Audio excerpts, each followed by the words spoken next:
set a new record. No, not for doing anything remotely good. It's for taking privately funded trips, as in trips paid by others, who can then hold influence over the people writing the laws that affect our lives. According to a new report by Legistorm, a Capitol Hill nonprofit, last year, Congress and their staff broke the record for taking the most privately funded trips since restrictions were put in place in 2007 under what is hilariously called the Honest Leadership and Open Government Act. Spare me. Lawmakers and staff members made nearly 1,900 trips, costing more than $6 million in 2013. Israel was the most popular foreign destination, with more than $2 million in private trips financed.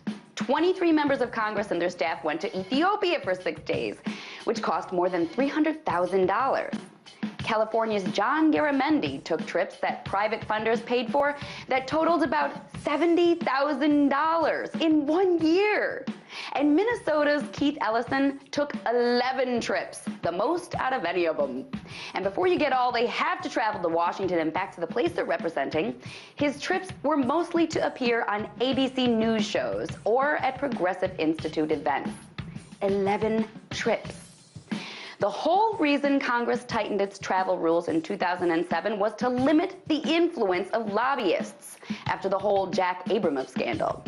But this just proves nothing will stop the greed and perk train. Because you see, members of Congress can still go on trips that others pay for, so long as they aren't registered lobbyists.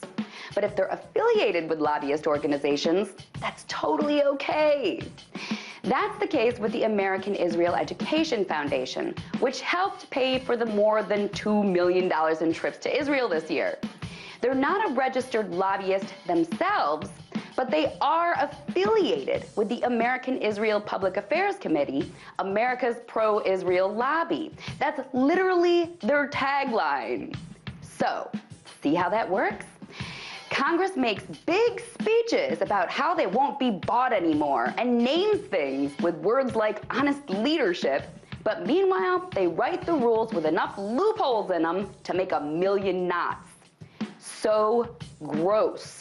It's enough to make me want to take a trip out of this country too. Tonight, let's talk about that by following me on Twitter @TheResident.